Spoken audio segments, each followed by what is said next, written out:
Hey champions, Chris Bean here. Today I want to bring you through a guide, a user guide. I want to share with you how I've been using my iPad. My iPad is my device. I don't have a laptop. I don't work from a laptop.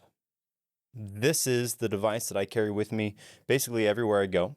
At home, I do have a Mac Mini that I use for certain tasks, but 95 or more percent of my computer workflow happens on this device. So I want to bring you through how I use this because it's probably a bit different than where some other people use it. So hopefully you can gain some insight on what I'm doing, and I want to share those things here with you today.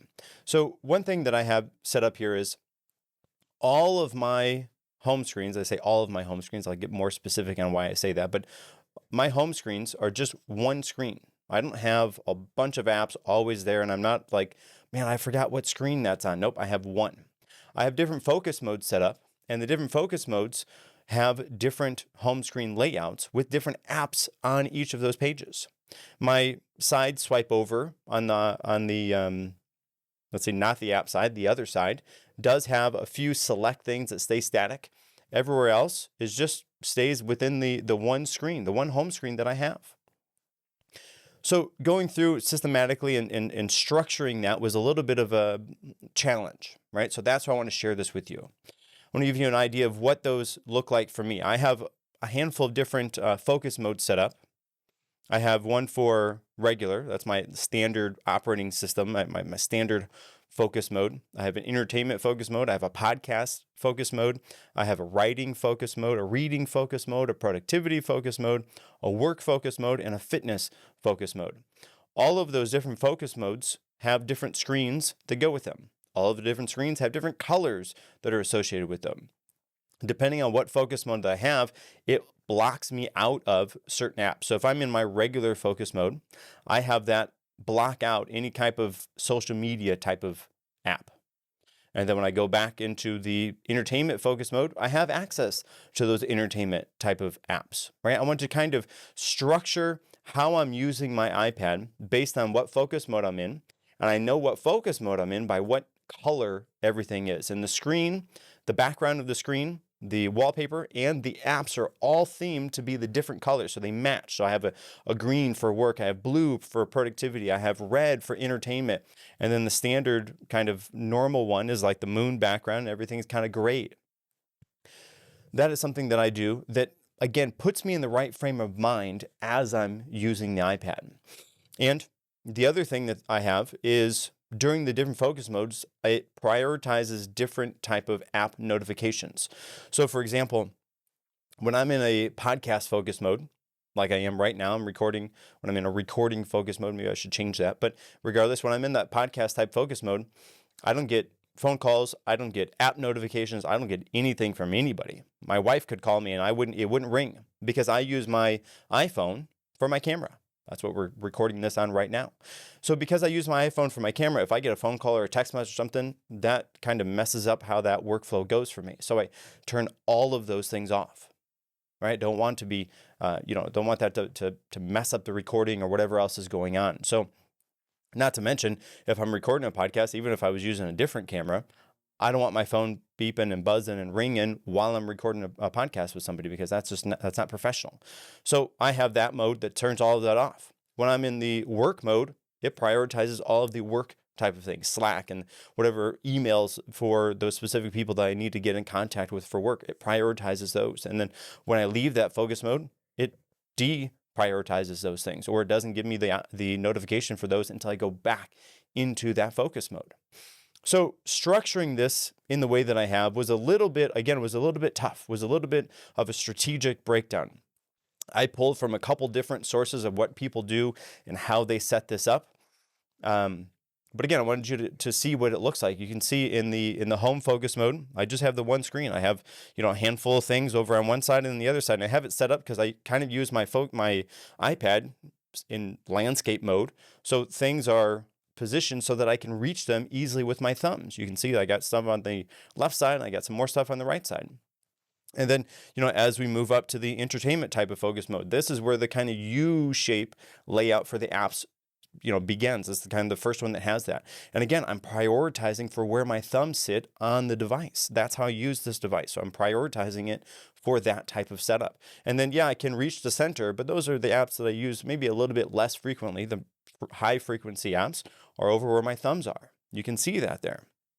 If I move over to the podcast, again, it's a black background. I want it to be full. I'm focused. I'm in the zone for doing the podcast or for the recording, whatever it is that's going on. I don't have any app notifications. Nothing's beeping or buzzing or taking my focus away from that. And again, I have that huge shape type of layout there. And I have the specific apps that are relevant in that focus mode when I need them right there, right? Setting this up was very structured and very strategic as I was going. And then moving up to writing. Writing is a kind of a purple background. I just have a handful of apps there. I have, Kindle, I have Notes, I have Books, and I have Google Docs, because those are the things that are relevant or important when I'm in that type of focus mode. Moving from writing to reading. Again, same type of apps, but the color changes. Again, in my head, that color shift, then I know, okay, yep, I'm in mode for this. I'm ready to do this type of work because that's the background. That's the color theme. So theming it like that was a strategic approach to line everything up so that I knew what I was doing when I was in that type of focus mode. And then moving to productivity. Productivity is the blue focus mode. I have my calendar kind of big right there so I can see those things. I have apps that are relevant for me when I'm in that focus mode. So setting this up so that I have the relevant apps. I don't have to go and surf and try to find them. Yes, I have all the apps. If I just swipe, I have the whole app drawer over to the side, all of them. But really, I like to stay inside that one focus mode, right where the one screen is where all of the apps are living. And then as we move out of the productivity focus mode, we move into the work focus mode, green. Again, it's laid out such a way that I have the apps that are necessary or important for me while I'm doing those work tasks. And on the back end, inside of those focus modes, I have set up who's contacting me, what notifications I get, who is the top priority people that can message or call me during those times that I'm in those specific focus modes. And then moving up to fitness. I don't use my iPad very frequently for fitness, but I have the one app that I like to use from time to time. So I put it there, pow. And again, what this does is it changes not just my iPad focus mode, but that focus mode is across all of my devices. So my watch, my phone, the Mac, whatever it is, they all change when I change the focus mode. So then we move back to the regular focus mode. Again, regular focus mode is where I stay at all the time. My devices are always in some type of focus mode. I never leave the focus mode because then it kind of breaks the system that I've set up for myself. Being in the regular focus mode, everything is kind of there. I have, specific work type of things that I don't have contact me or notify me when I'm in that regular mode until I go back to those things. But more often than not, most apps, most notifications are going to get through when I'm in that regular type of focus mode.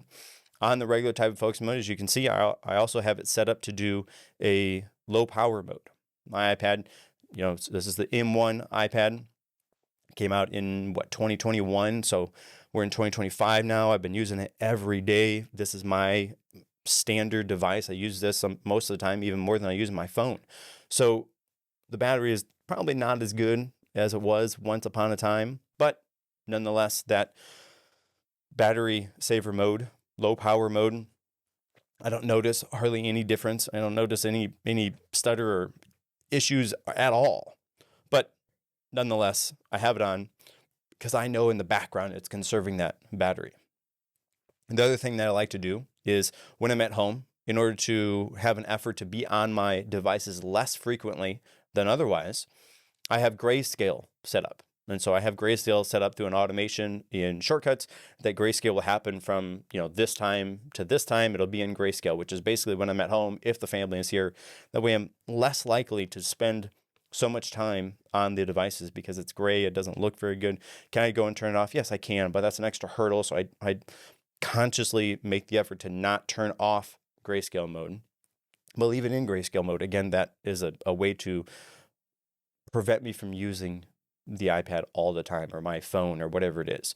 So this is my one device, right? I use this for writing scripts. I use this for reading. I use this for so many different things. This is my laptop. This is my computer. This one iPad. And having a device like this, I've had tablets before, but until I got the iPad Pro, I didn't see what the difference was. I got this and I started using it. And I was like, wow, this is so much more powerful, so much more useful than any of the other tablets I've had before. So this is the one device.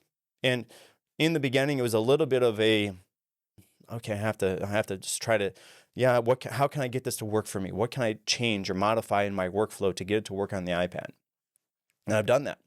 I have the Mac Mini here at my desk.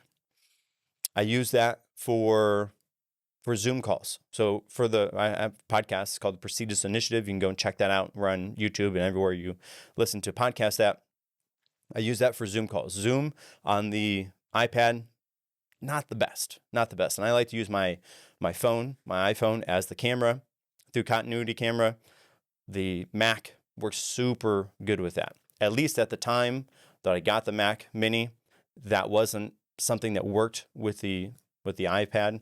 To be completely honest, I don't know if continuity camera works with the iPad now, but nonetheless, I use it for that. I use the Mac for editing the audio for the podcast episodes. Can I do that on the iPad? Yes. Have I done that before? Yes, but it is a little bit easier to use Audacity through my Mac than it is to use something like one of the, there's actually a bunch of apps, but one of the apps that you can use on here is not quite as good of a workflow for me as I found what Audacity is on the Mac. So there's a few downfalls. Got the Mac, it's there. I use that sparingly at best. This is my daily device, the iPad. So hey, if this resonated with you, if you like this type of videos, you'd like to know more about how I use this, and in fact, if you would like to see me do a tutorial about how to set up the different focus modes and then the automation that I have, the shortcut that runs and makes it so you can select these things, let me know. I'll be happy to do a video on that. Just put that into the comments. Hey, I want to see the tutorial. Pow. Great. We'll shoot that up.